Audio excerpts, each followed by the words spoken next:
Hey everyone, Alex here at the Code Wolf again. Today we've got a pretty straightforward video about how to maintain AI chat or conversation history in your apps. This technique enables the AI to generate completions that reference or are influenced by earlier parts of the conversation. We'll see how to implement this functionality using a local console app and different types of web apps, including stateless server-side frameworks. The key concepts ahead apply regardless of what app framework you choose to use. So let's get started and see how all of this works.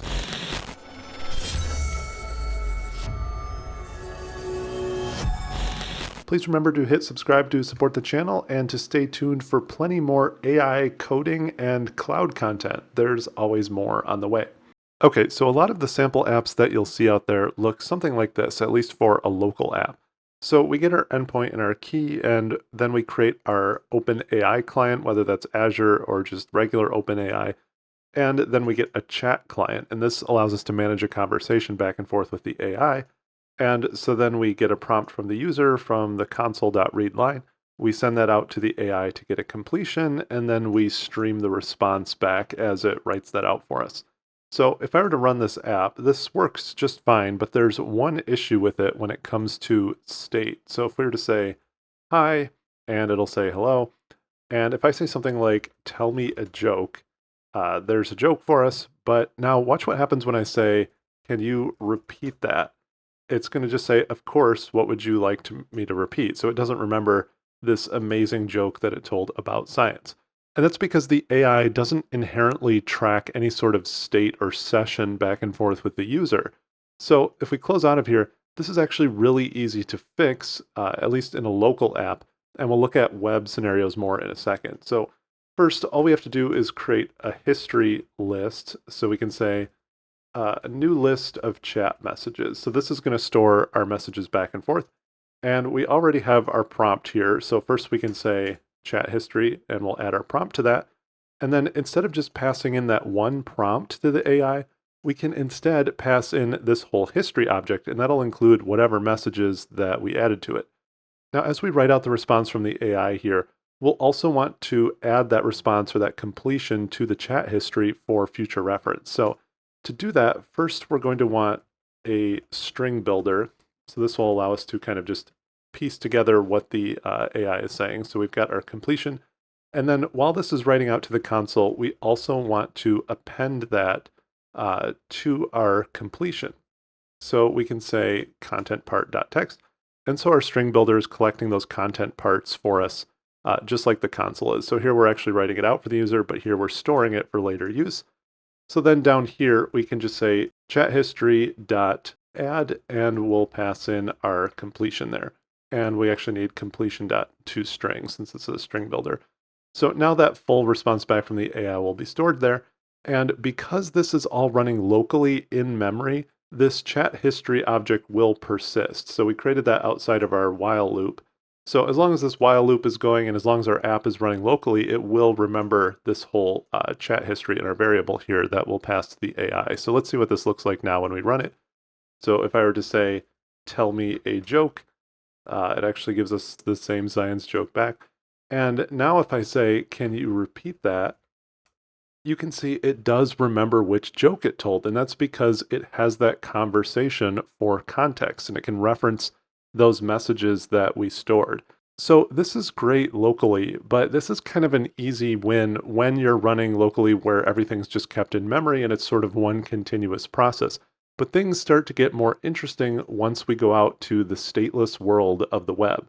So if we open up this AI chat history Blazor app, actually, and I really want to stress that this really has nothing to do with Blazor. Whether you're using JavaScript or some other framework, the approaches that we're going to look at here will also carry over to those. So the first thing I want to look at is this chat interactive server component.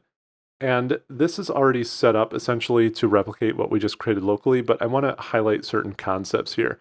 So because this is Blazor server, there's an active signal R circuit back and forth to the server.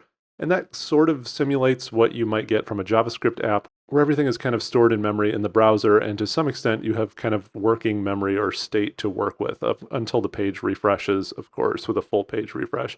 So in this Blazor server app, we again have our chat history object. Again, this should all look very familiar. And we create our OpenAI client with our same keys and everything. Blazor server is technically running server side, so it's okay to have these keys and endpoints here. Now, if you are using a JavaScript framework, you'll probably want to combine that with some server-side functionality so that you can hide your secure keys for your OpenAI connection and so on. But we create our OpenAI client, and then in some ways this is actually simpler than the console app locally because we simply add to our chat history and then get our completion using the user prompt. So they will submit a form here. That prompt gets stored in the chat history, sent out to our AI. We get our completion back and then store that completion in the history. And then that history is displayed on the page when the component refreshes. So we've got this for each loop to display all the messages in our chat history. And of course, here's our simple little form. So this is easier to demonstrate while it's running. So let's just launch this and take a look at this. So first, let's start with our interactive server, since this is the easier use case. So I'll say something like, tell me a joke, and hit submit. And right away we get our AI response. And if we say, can you repeat that, and hit submit, and it'll show that same joke for us. So another cheesy joke, but our state was maintained. But this is just sort of an illusion, really, because if I were to do a full page refresh, and now if I say, can you repeat that? Obviously, it has no sense of what we just talked about. This is similar to stopping and starting our console app locally, where that in-memory data is now gone, except that data was stored in the browser here, whereas before it was locally on our computer. So let's look at the third scenario, and this is definitely the most interesting. So if we go to server, so this is using the non-interactive Blazor server rendering. And this would be something similar to like a Python web app that's just handling requests server side and then re-rendering the page, or something like Razor Pages from .NET or MVC from .NET, where it's doing a full page refresh every time you hit submit. And of course, this could also apply to server-side Node apps, where every time you send a response, you're just regenerating the whole page. So there's no client-side scripting here at all. These are full page refreshes. And if I were to enter a message here, so I'll say, hi, and we get a full page refresh, and I'll say, can you tell a joke? And then I'll talk about the scarecrow, and I'll say, can you repeat that? And notice that it actually did remember this. And let's take a look at how this code works for this page, because by default, there is no memory saved across sessions. So if we go over to our chat server component, so not the interactive one, but the chat server, the overall code is very similar, but there's some extra magic that's going on to make this work. So essentially the way you preserve AI context or conversations in a stateless web framework or a server-side framework is to use some sort of external data store or some sort of server-side memory caching. And so let's start by looking at our chat method. So when the user clicks submit on the form, this is the method that runs. And so we still have our chat history object, so that is created at the top here. We still have that chat history. And if we look at this, we still add a user chat message for what the user prompted in that input. But the important difference here is that we're also saving that message to table storage. So out in Azure, I have this storage account, and I've created an AI chat history table in this storage account. I also want to repeat that you can use pretty much any storage mechanism for this. You could use a database like Cosmos or some sort of NoSQL database. You'll probably want something with a pretty flexible schema. You could do this in SQL Server or some sort of relational database, but that might be a little constricting. So I'd recommend using something like NoSQL or a Redis cache, even something that'll preserve your messages. And if you want, you could also just store them in memory on the server somehow, but I'd recommend using some external store like this. So if we go back here, we just save each of these messages to that table. And with table storage, at least, you want to specify a partition key and a row key that'll help you retrieve these messages later. So I'm just kind of splitting out the conversations by partition key, which might not necessarily be the best scalable approach, but I'm just calling this temp conversation, and that way we can retrieve these later using that partition key. And we also want to flatten out our message. So we don't want to just store this user chat message directly. because the type that we put into table storage has to inherit from iTable entity. This is sort of Azure Table Storage specific implementation details here, but just in case you're wondering why we can't just store this directly. So we basically flatten out that chat message, save it into table storage, but the rest of this flow, once you understand that concept of saving it out to an external data store, is pretty much the same. So we still get our AI chat completion, and then we add that chat completion to our history, but we also save that completion to our table storage. Then when the page reloads, we simply go out and we get that table history. So you can see where we're querying the table client, we're asking it for that temp conversation partition key, and then we order them correctly. And then we just have to deflatten them. So we're just checking what type of message was saved, and then we create either a user chat message, and this should really be assistant chat message. That's kind of a bug there. So I'll just change this to assistant. But we just retrieve that conversation, and then we display that in our for each loop at the top. So we still have our for each loop to print out the conversation, and we still have a form here for the user to submit, obviously.